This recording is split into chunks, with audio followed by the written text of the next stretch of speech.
Tapi Bapak Ibu, ada lagi khawarikul ada, kejadian di luar kebiasaan yang bisa dialami bukan nabi, bukan wali. Kita bisa Bapak Ibu, tapi namanya bukan mukjizat ya, bukan karomah. Ya namanya keajaiban, itu aja, keajaiban, keutamaan, fadilah, paling banter makunah. Kalau anak kecil irhas. Jadi Allah tunjukkan ayat, Allah tunjukkan bayan, Allah tunjukkan burhan.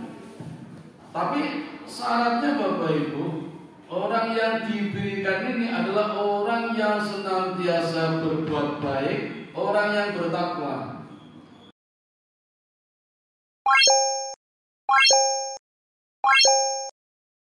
Bapak Ibu, ini mangke bukone jam pinten? Kadosnya jam 6 punjul. Berarti si suwi niki. Ning timbang boten dimulai-mulai mung jagongan kali ngobrol, mendingan dimulai mawon nggih. Nggih, monggo dipanggirin boten napa. Ning hati-hati mangko langsung dimulai. Batal. Jamaah kajian jelang buka Masjid Al-Nabi Sutati yang dirahmati Allah. Pertama, marilah kita panjatkan rasa syukur kita kehadirat Allah Subhanahu wa Ta'ala yang senantiasa melimpahkan rahmat, taufik, hidayah, inayah dan berbagai kenikmatan kepada kita sekalian. Di antaranya nikmat iman Islam, juga nikmat sempat dan sehat.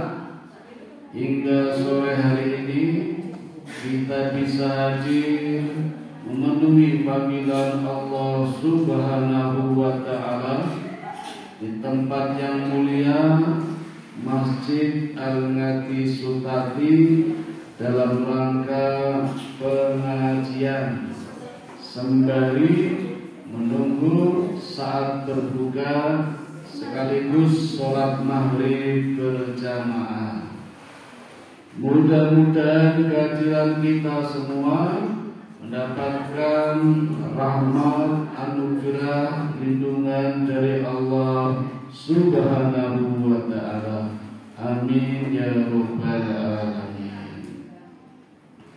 Kedua, mari kita sanjungkan pula buat junjungan kita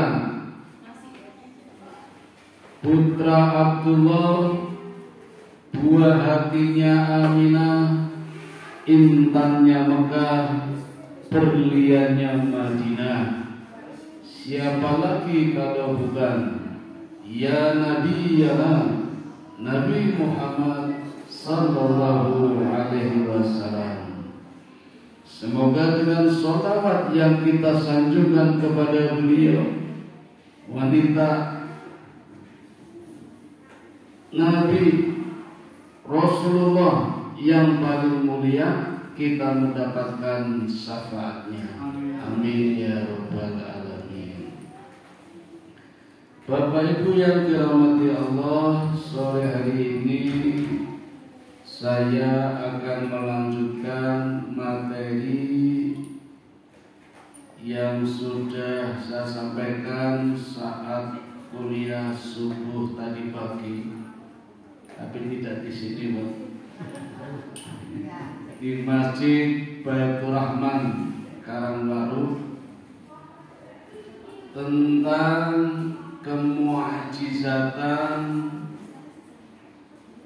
puasa atau bulan Ramadan. Terlebih dahulu kita harus tahu tentang mukjizat itu apa. Mukjizat itu berasal dari kata ajuz dengan kata dasar ajaza, artinya melemah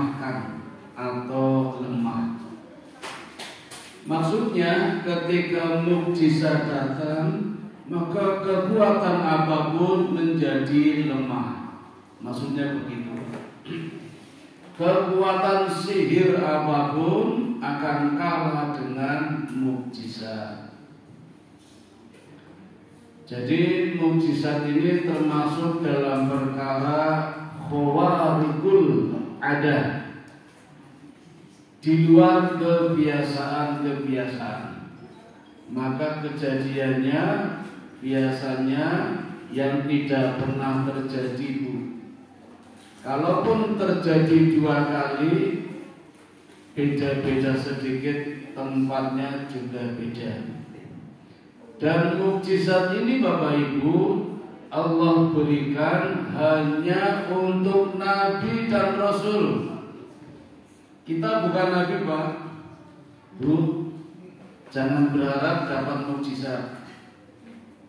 Tapi mukjizat ini penting sebagai bukti kenabian, agar kenabiannya, kerasulannya diakui oleh umatnya. Jadi koyo syarat sebagai nabi harus punya mukjizat. Maka kalau ada orang yang mengaku nabi tidak punya mukjizat, pasti bukan nabi. Nabi KW 10, nabi-nabian, nabi palsu, harus punya mukjizat. Dan mukjizat ini kebiasaan di luar kebiasaan, kejadian di luar kebiasaan, khawarikul adah. Tetapi Bapak Ibu, ada orang-orang yang derajatnya di bawah Nabi, yang juga dapat mendapatkan kejadian di luar kebiasaan. Misalnya wali, Pak, itu bisa namanya karomah. Jadi kalau buat Nabi namanya mukjizat, buat wali namanya karomah. Niko singkatan dari karunia, rahmat, dan nikmat. Karomat, bacanya karomah. Wong Jawa ngendikane keramat. Keramat jadi kata karomah. Jadi isinya 3 karomah itu: karunia, rahmat, nikmat. Itu untuk wali Bapak Ibu. Sepertinya kita bukan wali, gitu. Paling bentar, paling banter, paling murid. Iku nek esing duwe siswa, duwe anak sekolah. Si guru paling banter kok dadi wali kelas. Jenengan dadi wali nek pas tahlilan. Wali mati.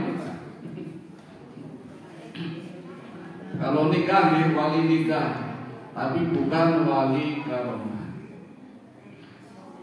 Tetapi Bapak Ibu, ada lagi khawarikul adah, kejadian di luar kebiasaan yang bisa dialami bukan nabi, bukan wali.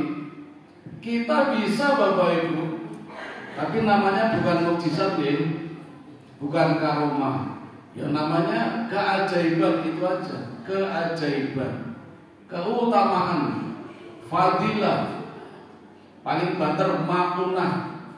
Kalau anak kecil irhas. Jadi Allah tunjukkan ayat, Allah tunjukkan bayan, Allah tunjukkan burhan. Tapi syaratnya Bapak Ibu, orang yang diberikan ini adalah orang yang senantiasa berbuat baik, orang yang bertakwa. Nanti bisa mendapatkan kejadian atau peristiwa di luar kebiasaan, namanya keajaiban. Tapi kalau orangnya ahli maksiat, dolim, suka berbuat jahat, kemudian mendapatkan kejadian-kejadian di luar kebiasaan, namanya bukan keajaiban, keanehan. Aneh wong iki. Ora umum. Niki umumnya do poso nggih. Nggih. Kok ana sing ora poso jenenge aneh. Jenenge aneh, keanehan. Nah, tentu saja kalau orang seperti ini, amal soleh tidak, berbuat baik tidak, bertakwa tidak, tapi mendapatkan kejadian di luar kebiasaan, itu biasanya dibantu oleh jin, oleh setan dalam bentuk jin, dan menjadi hamba setan, menjadi prajuritnya jin yang sebelumnya ada kesepakatan, ada kontrak. Pengen sugih, kontrak dulu. Apa kontraknya? Saya punya teman Bapak Ibu, tidak perlu saya sebutkan namanya nih, karena ini aib, membuat kontrak perjanjian dengan dukun. Mergo wis bosen larat, pengen sugih, mboten sabar. Ada dodolannya yang mulai laris, dodolan tempe yo laris, dadi kenet angkutan kota yo laris. Ini kurang sabar, pengen cepet sugih. Padahal susunya mau sugih, ini ora sabar. Membuat kontrak perjanjian dengan dukun, pengen sugih. Saged boten Mbak? Saged. Syaratnya harus dikorbankan salah satunya.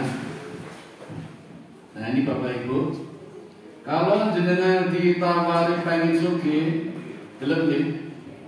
Tapi nganggo syarat, hati-hati Bapak Ibu.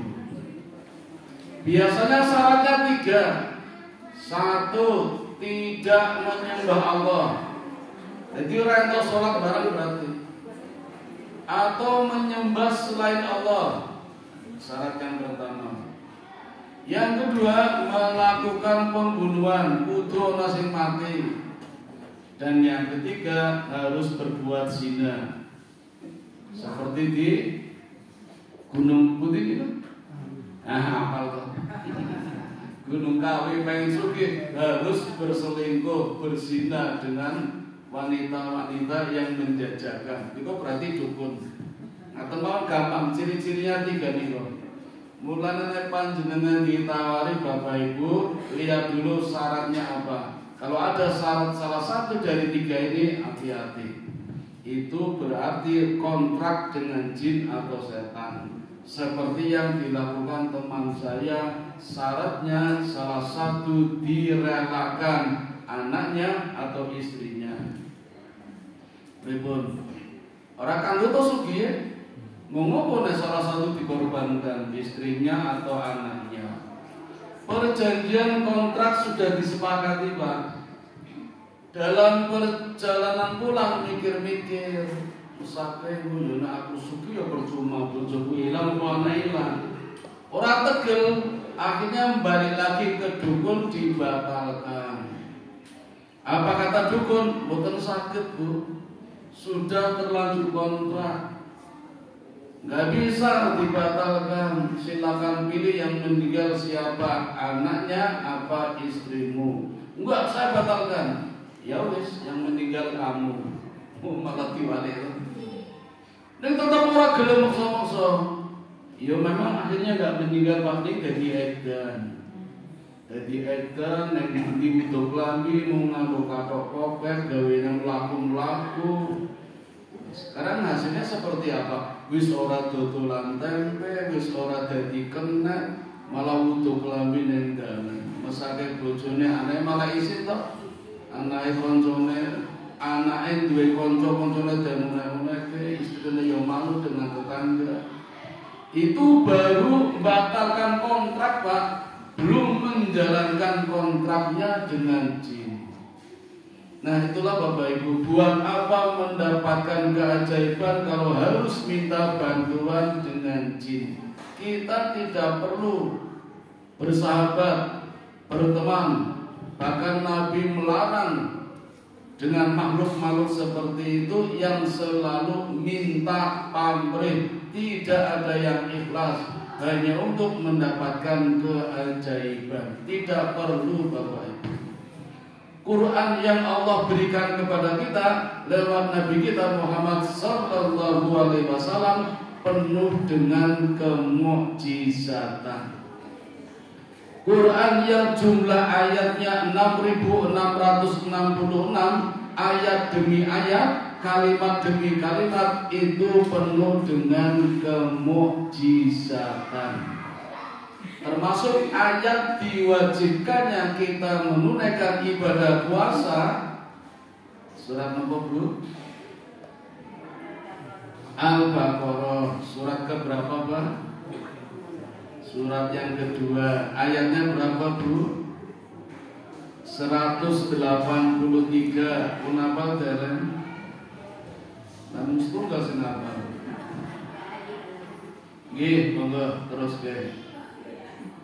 Ya ayyuhalladzina amanu kutiba alaikumusiyam kama kutiba alal ladzina min qablikum la'allakum tattaqun. Wahai orang-orang yang beriman, diwajibkan atasmu berpuasa sebagaimana diwajibkan atas umat-umat sebelum kamu, agar menjadi orang yang bertakwa. Ini mukjizat Bapak Ibu. Diturunkannya ayat ini saja Nabi tidak tahu. Nabi hanya berharap, rindu akan satu amalan berpuasa yang berbeda dengan orang-orang Yahudi. Dulu Nabi Muhammad puasanya ikut-ikutan orang Yahudi karena belum turun ajaran diwajibkannya menunaikan ibadah puasa. Yang diikuti malah menaik-naik, mengejek, menghina, mencomokkan, menyebarkan hoak. Nabi kita dulu dihina Bapak Ibu. Tiap hari orang Yahudi teriak-teriak, Muhammad tidak punya ajaran, Islam tidak punya ajaran, agama Islam hanya ikut-ikutan saja. Quran karangan Muhammad, nyuplik dari Injil, nyuplik dari Taurat. Umat Islam tidak punya puasa, puasanya ikut-ikutan orang Yahudi. Dulu gitu Bapak Ibu. Nabi rindu ingin satu amalan khusus yang berbeda dengan orang-orang Yahudi. Puncak kerinduannya 2 bulan sebelum Ramadan, Nabi sudah mengatakan di dalam hadis yang diriwayatkan oleh Imam Bukhari, Nabi bersabda, bulan Rajab adalah bulannya Allah, bulan Sya'ban adalah bulanku, dan bulan Ramadan adalah bulan umatku. Jadi bulan Ramadan ini Bapak Ibu bulan umatku kata Nabi. Bulan kita, bulannya umat Islam, pesta amalnya orang-orang Islam, pesta tarawih, pesta tadarus, pesta subuhan, sebentar lagi pesta takjilan, pesta amal, pesta ibadah. Oh, iya. Bukan pesta miras nih, bukan pesta merokok nih, bukan pesta zina, tapi pesta amal, bulannya umatku kata Nabi. Di dalam hadis lain yang diriwayatkan oleh Bukhari, Bapak Ibu, 2 bulan sebelum Ramadan Nabi sudah berdoa. Tiap hari, tiap saat Nabi berdoa. Apa menurut doanya? Allahumma barik lana. Tepung buyus. Untuk orang rampung kok. Ini kok pun apa gitu. Langi ya. Allahumma barik lana fi Rajab wa Sya'ban wa balighna Ramadan. Ya Allah, berkatilah kami di bulan Rajab dan Sya'ban, dan sampaikanlah kami di bulan Ramadan. Hari ini Bapak Ibu kita sudah di bulan Ramadan. Berarti doa-doa yang kemarin sudah dikabulkan. Kita boten lagi.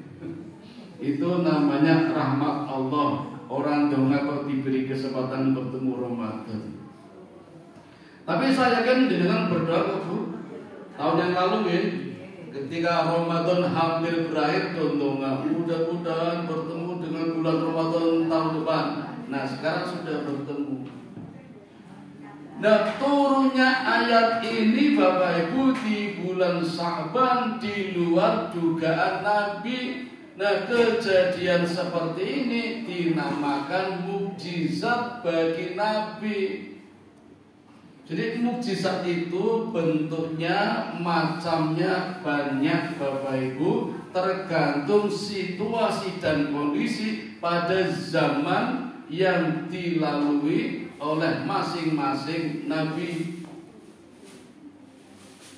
Dulu di zaman Nabi Musa Pak, orang-orang selalu mengunggul-unggulkan sihir. Maka Allah berikan mukjizat kepada Nabi Musa, sihir tingkat tinggi yang namanya mukjizat. Seperti asal kata tadi ajaza, melemahkan atau lemah, maka kehadiran mukjizat melemahkan sihir-sihir manapun pasti kalah. Itulah mukjizat. Sihir tingkat tinggi mana di zaman Nabi Musa yang bisa mengalahkan tongkatnya Nabi Musa? Nggak ada Bapak Ibu. Dan di zaman Nabi Musa bertemulah mukjizat dengan keajaiban, dengan keanehan. Bertemu kemukjizatan Allah dengan keajaiban sihir. Bertempur ini. Ditawarkan siapa yang memulai duluan. Kata Musa, silakan tukang-tukang sihir mulai duluan. Maka tukang-tukang sihir melemparkan tali-talinya dengan begitu cepat, berubah menjadi ular, merayap dengan cepat mendekati Nabi Musa. Secara manusiawi Pak, Musa dijane takut wedi. Awur tali udah diulang. Andi iki nek tak ubah dadi munyuk jeneng wedi boten. Niku boten saged lho niku.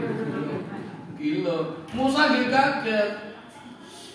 Tapi karena keimanannya yang Allah berikan cukup tinggi, Allah pun menghiburnya. Jangan takut Musa, lemparkan tongkatmu, maka engkau akan melihat tongkatnya berubah menjadi ular besar yang makan ular-ular kecil, ular-ular ilusi, ular-ular sihir, tali-tali tukang-tukang sihir.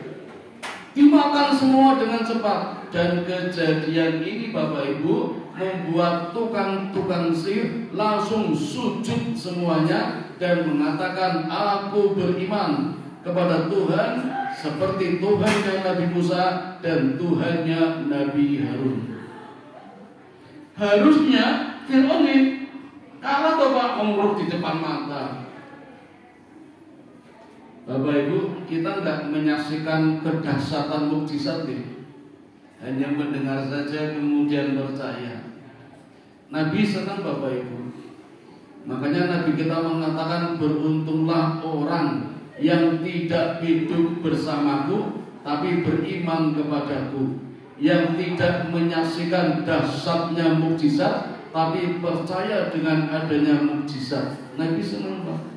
Termasuk kita kan tidak menyaksikan betapa Musa mukjizatnya dapat mengalahkan tukang-tukang sihir. Boten ningali hanya mendengar cerita, tapi percaya. Itu berarti iman kepada Rasulullah. Iman yang keempat kalau keempat coba diurutkan. Iman kepada Allah, iman kepada malaikat, iman kepada kitab Allah, iman kepada Rasul, iman kepada kiamat, dan iman kepada takdir. Berarti kita sudah iman kepada Rasulullah dengan meyakini mukjizat-mukjizatnya. Termasuk ayat-ayat tentang puasa ini kita yakini kebenarannya, berarti yakin dan iman kepada Rasul, iman yang keempat.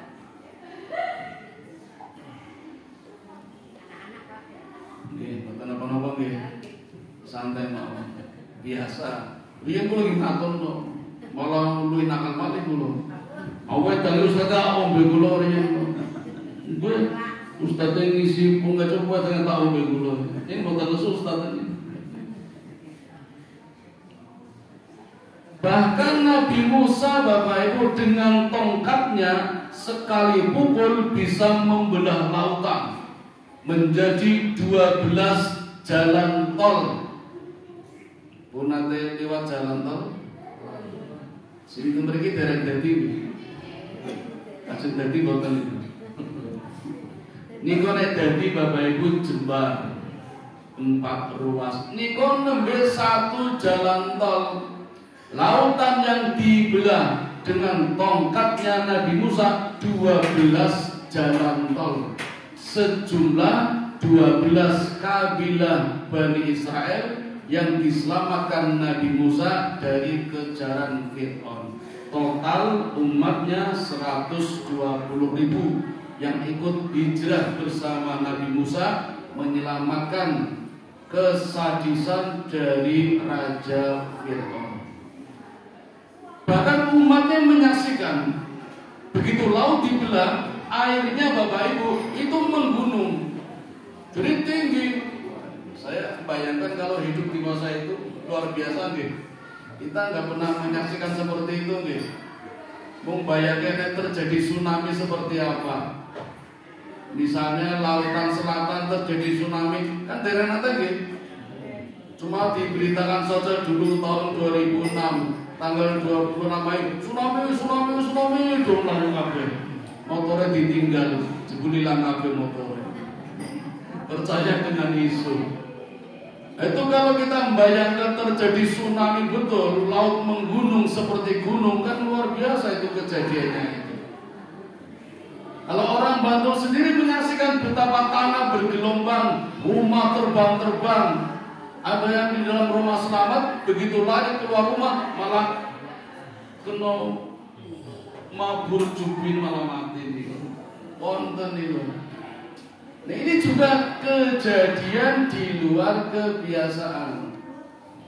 Nah, dari sini Bapak Ibu, ternyata mukjizat yang Allah berikan kepada para nabi sesuai dengan zamannya. Nabi Musa zamannya orang senang sihir, Allah berikan kekuatan yang lebih tinggi daripada sihir. Sihir terhebat manapun tidak mampu mengalahkan mukjizat yang Allah berikan kepada Nabi Musa. Sebegitu besar dahsyatnya mukjizat, Nabi Musa tetap penasaran, ingin bertemu, melihat Tuhan. Kata Allah, engkau tidak mampu Musa. Coba lihatlah batu itu. Begitu lihat Pak, meledak batunya, Musa jatuh tersungkur. Tidak mampu.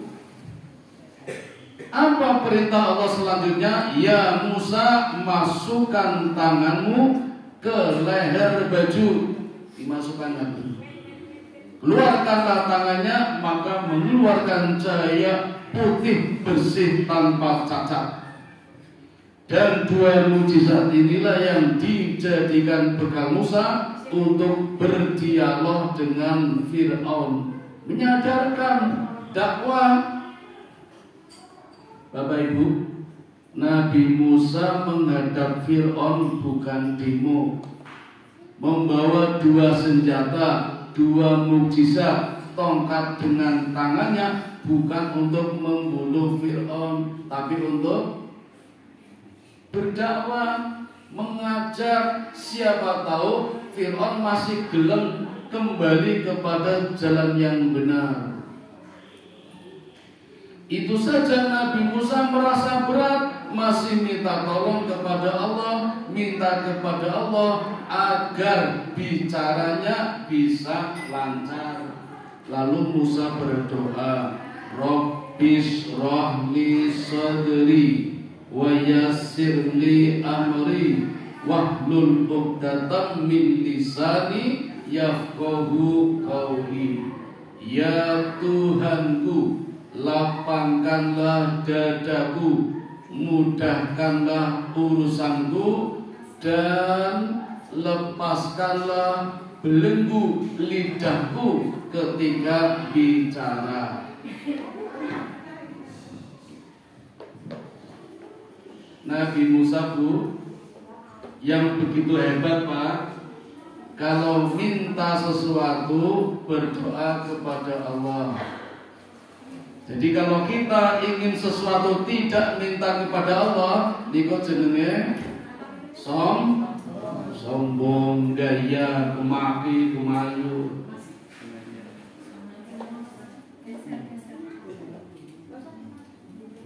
Dikabulkan boten, Bu? Ya dikabulkan, masa Nabi nggak dikabulkan. Dan doa tadi, Pak Bu, itu doa yang sering dipakai oleh orang-orang, oleh anak-anak yang mau ceramah. Jadi kan pengen ceramah grogi, wedi, baca doa ini insya Allah lancar. Kulo masih berdoa, Bapak Ibu, jangan dikira mboten berdoa. Terutama pas Jumatan ini kok suasananya beda loh, Pak. Nek boten kersa nyobi pakai Jumat khotbah niku. Jangan dikira. Kula berdoa niku sebelum naik Rabbis rahli sadri wa yassir li amri wahlul 'uqdatam min lisani yafqahu qawli. Apalagi saya sekarang punya nama, Bu. Saya dipanggil dai. Ngertos dai boten? Didadak iso. Di jadwal boten ning didadak niku sing abot, Pak. Ngapunten nggih, kula nate didodok omah kula jam 10 dalu pas wayahe turu coba, Pak. Assalamualaikum Pak Ustaz, Musalam, kula tangi karo cepet-cepet wonten napa? Ngapunten. Nuwun tolong Pak Ustaz ngantosi Ustaz Wijayanto pengajian akbar di Masjid Al-Hasanah Pringgo Kusuman boten dugi pun jam 10 dalu. Nyuwun tolong Pak Ustaz. Cobi, Pak. Kula mikir to, nek kula boten teko mesake panitia wis jam 10, jamaah do kecewa nggih. Ning nek kula teko nggih jamaah kecewa. Kan tulisannya selamat datang Ustaz Wijayanto, jamaah menunggu. Sing teko Fakhrudin. Apa ora kecewa toh? Aku lagi bingung ngadepi wong kecewa opo niki. Ning bismillah kula ikhlas daripada panitia bingung mesake, saya hadir. Monggo jenengan datang duluan, sampaikan kepada jamaah, insyaallah sebentar lagi ustaznya datang. Ning Fakhrudin. Fakhrudin Aziz kula tak wuduriyen ganti kelambi, kula mangkat. Bismillah baca doa tadi, alhamdulillah boten grogi kula, lancar-lancar mawon. Niki ngaten benten amplopre. Ustaz Wijayanto kan pun terkenal nggih, paling ora 20 juta. Kula kan 20.000. Ning kula boten mikir ngono, sing penting ikhlas mesake do teko, panitane iki bingung. Niki mawon kula pun dhewe aku kuwatir ora teko niku. Jadi kalau tesi wonten gaweane kalau bismillah timbang mesake Pak Andi bingung kula teko. Jebul teko pertama kula. Tadi dikancing kok. Jam 4 iki. Mboten apa-apa pun mboten usah kuwatir, insyaallah ikhlas kula. Kula nggih nate ngisi sawalan Bapak Ibu teng Amikom. Saniki pun universitas nggih. Niki mboten promosi. Ning pas kula ceramah ngisi sawalan kula nggih grogi, Pak, deg-degan. Ngarep kula dosen-dosen, profesor, doktor. Saking grogine kula ajeng ngisi napa dereng ngertos nika. Nganti kula mlaku teng ajeng munggah mimbar nika. Mimbare dhuwur, Pak. Dadi nang dhuwur niku teng lapangan urung wong cilik-cilik niku lho. Kaya do ngomong dhewe, kula ngomong dhewe niku. Ajeng nyampaikan apa? Ya tetap donga kula bismillahirrahmanirrahim. Rabbis shrahli sadri wa yassirli amri wahlul 'uqdatam min lisani yafqahu qawli. Dilalah ajeng munggah mimbar MC-ne nyun sewu Pak Ustaz mangke ceramah 20 menit mawon nggih. Alhamdulillah. Tak karane 2 jam arep ngomong apa. 20 menit mawon Bu, kula ngitasi bingung. Delok jam suwi banget detike ora tekan-tekan. Sampai materine kula nggih, nek menurut kula ngawur, Pak. Materine napa, Pak? Yang tak sampaikan ketika itu. Wong sawala materine tentang pasukan setan. Kula nggih mikir iki sing do teko tersinggung mboten iki dulake pasukan setan. Pun terserah Gusti Allah niku sak metu-metune niku. Ini pun juga disebut keajaiban Bapak Ibu di luar kebiasaan. Tapi saya nggak menyebut mukjizat karena saya bukan nabi, saya orang biasa. Contoh malih nggih. Tahun 1988 pun dangu nggih. Intesi kalingan. Berarti pun pinten tahun iki? 12 tambah 24 36 tahun yang lalu saya mendapat tugas berdakwah mengajak orang sholat di daerah Widodo Martani. Niku pundi? Widodo Martani Tesi Ngaler, Maguwo SMK 1 Depok Ngaler. Ruyin tesi sawah-sawah Bu, urung ana toko sane iki kebak. Meh entak sawah kuburan nanti ora ketok. Jadi wong rada wedi saya kuburan niki. Sampailah saya di satu desa yang sepi sunyi, ada masjid kecil, ono kuburane, ora pengin dalam mlebu kampung. Bapak Ibu, saya sampai di masjid jam 10 pagi. Kulo berkelakar, belum berdoa, nyingkul sambat. Tapi sambat saya di dalam hati. Ya Allah, ya Allah, masjid kok sepi banget orang ngomong. Kampung kok sepi kaya ngene. Ora wong tutul, ora warung. Kulo sambat, Pak. Tapi di dalam hati enggak tak ucapkan. Niko jam 10 pagi, Pak. Perhatikan.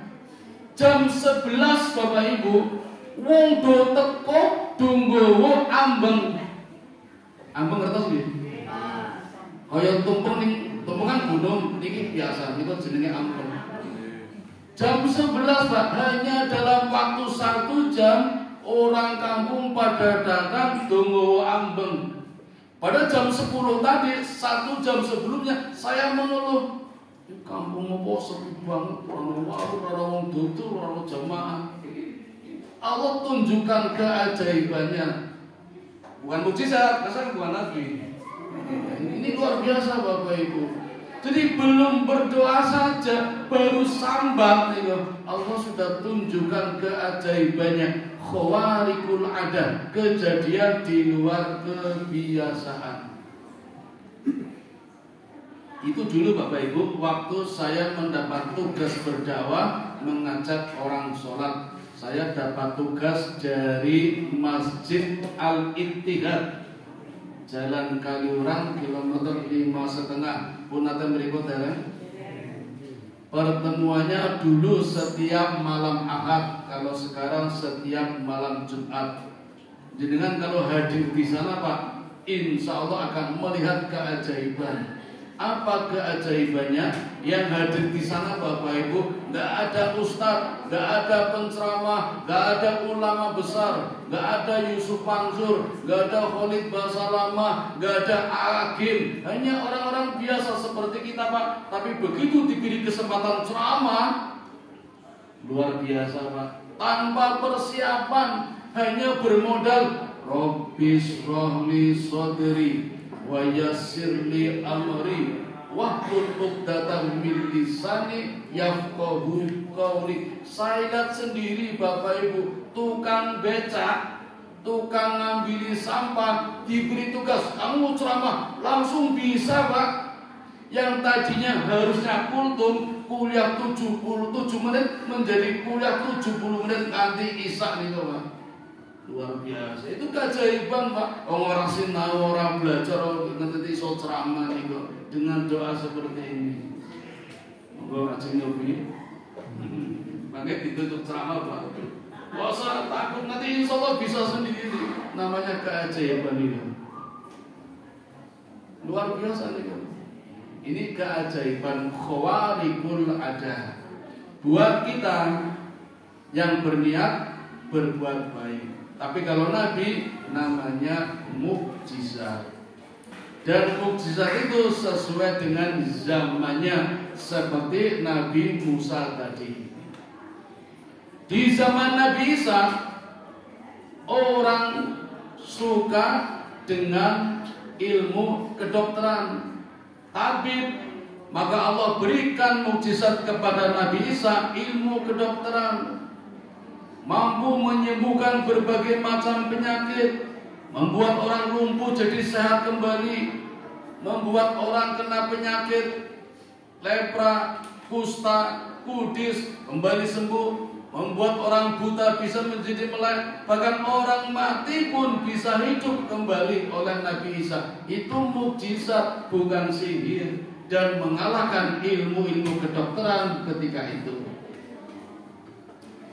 Nah, di zaman Nabi Muhammad sallallahu alaihi wasallam, Bapak Ibu, orang-orang suka dengan sastra, dengan pantun. Maka mukjizat yang Allah turunkan kepada kita lewat Nabi Muhammad berupa Al-Quran, yang bahasanya, tata bahasanya, grammarnya mengalahkan berjuta-juta pantun.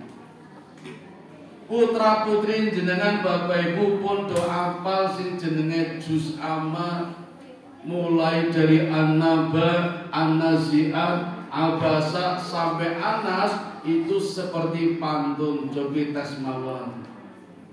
Sekarang banyak Bu, anak-anak TPA pun hafal Quran. Jadi nek dhewe mboten iso maca Quran ketoke nipun nggih.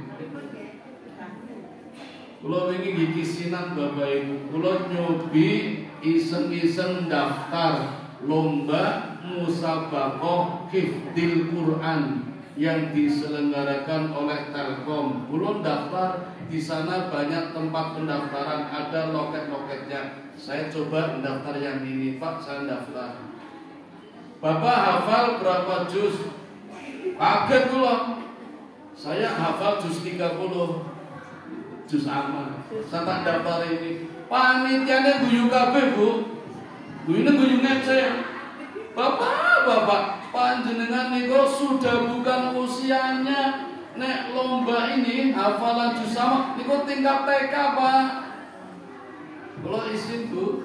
Mboten nesu kula niki kula isin dhewe kula. Ternyata usia saya bukan lagi usia juz sama, kudune lombane sing 30 juz, ora juz 30.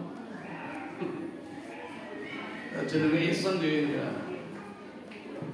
Maka kalau sekarang ada anak-anak ngapunten nggih, kula prihatin banget Bapak Ibu. Murid-murid saya saja kemarin pas ujian praktek agama kelas 12 loh Mas. Kelas 3 SMA Pak. Ono sing esi hafalan surat Anas Al-Falaq. Yo tak ono pengin ngopo iki. Sekolah 3 tahun yang kene wis hafalan Anas Al-Falaq, Anas Al-Ikhlas. Kuluhu esi hafalan. Wingi ngopo ya 3 tahun yang kene iki. Apa salah gurune yo ngajari kok. Nek gurune mboten ngajari salah, Pak. Wonten sing kebangetan mari mboten? Wonten Al-Kausar, Bu. Mboten hafal. Pinten ayat Pak Al-Kausar? 3. Pahit-pahit nek sekolah 3 tahun apa ya ora iso kelas 1 ngapalke sak ayat. Inna a'tainakal kausar, inna a'tainakal kausar. Setahun mesti ora hafal. Kebangetan iki. Naik kelas 2 ayat kedua, fasholli li rabbika wanhar, fasholli li rabbika wanhar. Setahun masa hafal. Nyatanya sudah kelas 3 ujian praktek membaca Quran, Al-Kautsar mboten hafal, Pak. Putrane sinten iki? Mboten ora teko wong. Sing pangaten malih wonten. Wonten Al-Fatihah Bu, mboten hafal. Cobi. Wis tak jedek nek Al-Fatihah mboten hafal berarti ora tau salat ketok niku. Tenang. Wong nek salat Bapak Ibu mesti hafal Fatihah, mesti. Wong imame yang maca Fatihah kita nyimak, mosok ora hafal. Bahkan kita diberi kesempatan membaca Fatihah pas rakaat ketiga sama rakaat keempat, maca Fatihah nggih. Mosok ora hafal berarti ora tau salat. Kebangetan. Wonten malih sing kebangetan. Wonten bocah nika, Pak. Dipeksa ngapal kayak nangis, Bu. Nangis melayu mulih lapor bapaknya moro nang sekolah, gurune dilabrak coba. Wis kebangetan to. Kudune terima kasih seneng anake diajar malah gurune dilabrak. Iki zaman apa ya guru disalahke ngajari maca Quran malah disalahke. Pun nggih. Niku kejadian nggih kula Bapak Ibu naudzubillah min dzalik. Padahal Quran itu penuh dengan kemukjizatan. Di samping mukjizat-mukjizat lain yang Allah berikan kepada Nabi kita jumlahnya ribuan. Bapak Ibu, surat yang saya sampaikan tadi akan saya coba hubungkan dengan ayat lain ya. Tadi kan surat Al-Baqarah ayat 183.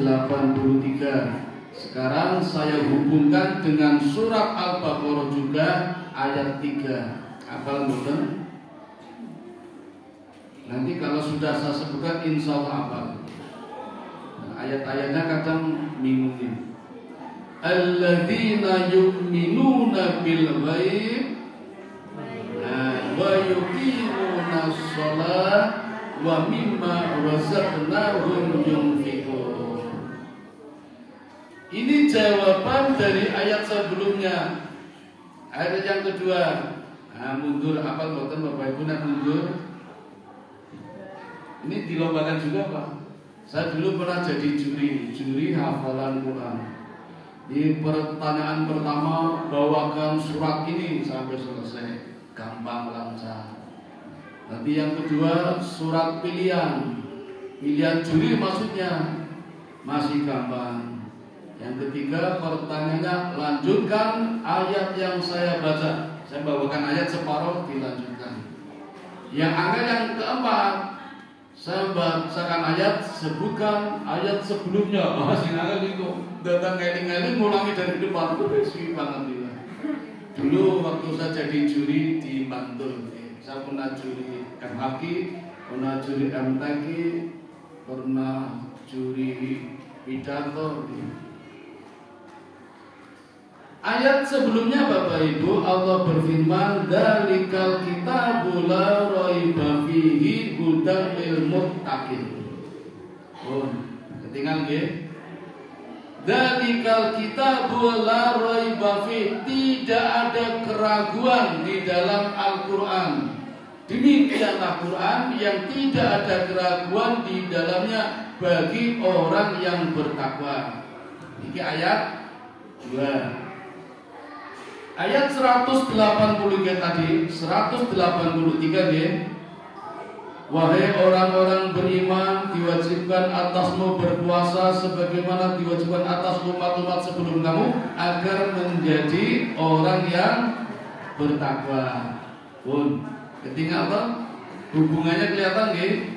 Ayat 183 kita diwajibkan berpuasa agar menjadi orang yang bertakwa. Ayat 2 demikianlah inilah kitab yang tidak ada keraguannya bagi orang yang bertakwa. Di ayat 2 disebut orang yang bertakwa, di ayat 183 juga disebut pula orang yang bertakwa. Di ayat 183 takwa sebagai tujuan puasa. Setelah menjadi orang yang bertakwa, di ayat 2-nya Quran ini tidak ada keraguan bagi orang yang bertakwa. Jadi Bapak Ibu, orang yang bertakwa mestinya tidak ada lagi keraguan dengan Quran. Kalau Quran adalah mukjizat dari Allah Subhanahu wa ta'ala. Untuk menjadi orang yang bertakwa, untuk menjadi orang yang tidak ragu dengan Quran, syaratnya puasa. Belum ngertos ya hubungannya ke? Sekarang dilanjut. Ayat ketiganya. Alladzina yu'minuna bil ghaib wa yuqimuna shalah wa mimma razaqnahum yunfiqun. Orang yang bertakwa tandanya 3. 1. Alladzina yu'minuna bil ghaib, yakin, percaya akan hal-hal yang gaib. Yang kedua, mendirikan sholat. Yang ketiga, infak. Nanti banyak Pak ciri orang bertakwa di surat lain, tapi di ayat ini 3 dulu ya. Yang pertama, beriman pada hal yang gaib. Maaf Bapak Ibu, di sini sering terjadi salah kaprah, Pak. Dikirane sing bendiko jin, setan, demit, boten. Niko boten gaib, Pak. Kita bisa lihat, kita bisa ketemu. Wani boten. Persoalan jane ora wani napa boten. Mbok ngopo niku lho ketemu. Mau malah dijaluk wedang restu buka. Bapak Ibu, perlu saya luruskan, yang artinya gaib adalah yang kita tidak tahu. Jadi kalau kita belum tahu namanya gaib, setelah tahu, nah itu nanti jadi ilmu, jadi pengetahuan, jadi fakta, jadi realita. Nah yang gaib itu diantaranya juga adalah mukjizat. Quran berarti mukjizat karena banyak yang kita tidak tahu, yang sebelumnya juga banyak pula yang kita tidak tahu. Termasuk puasa Bapak Ibu itu gaib. Nabi mendapatkan ayatnya saja kan belum tahu, tiba-tiba Allah turunkan ayat tentang puasa untuk menangkis hoak yang dilontarkan orang-orang Yahudi tadi.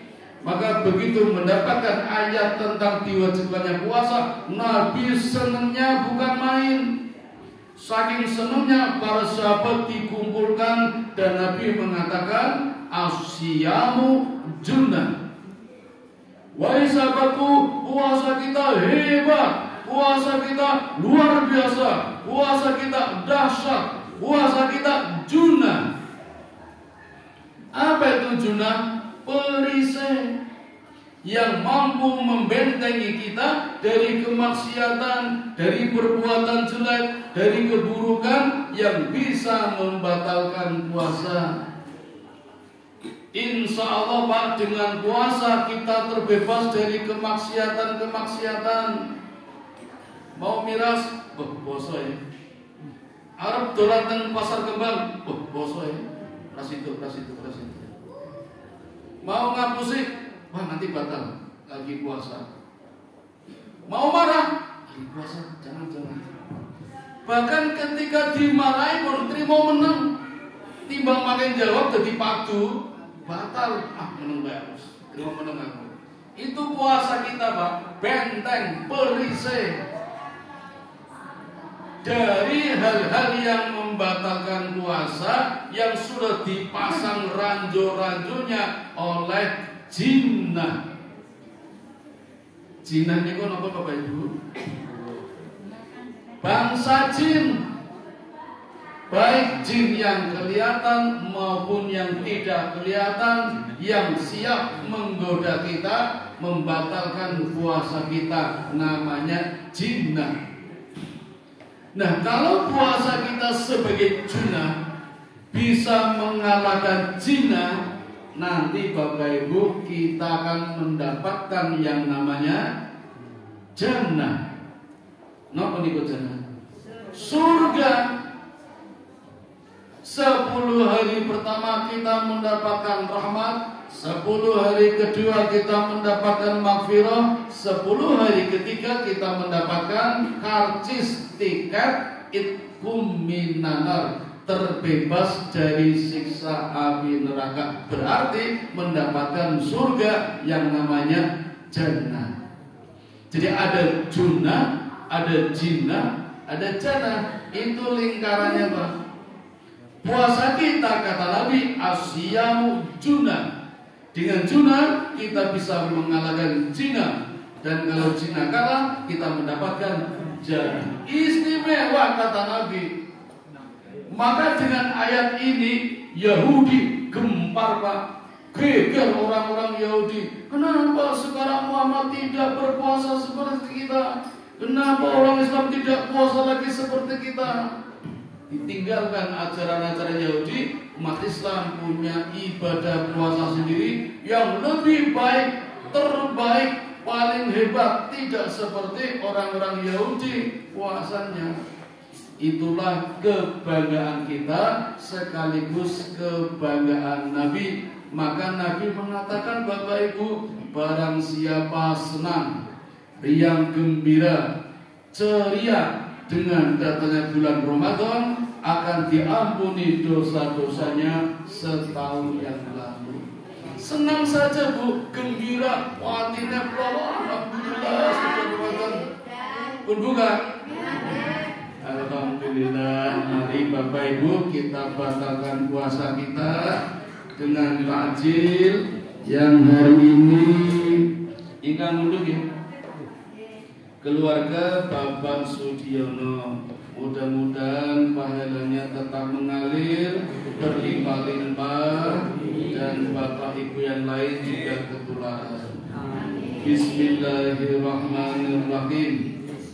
Allahumma laka sumtu wa bika amantu wa ala rizkika aftartu birahmatika ya arhamar rahimin. Monggo silakan berbuka. Kula tutup nggih. Mohon maaf bila ada kekurangan.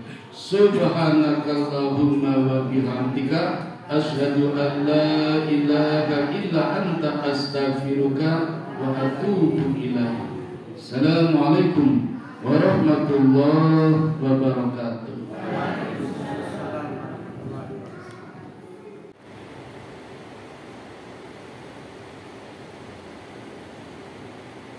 What?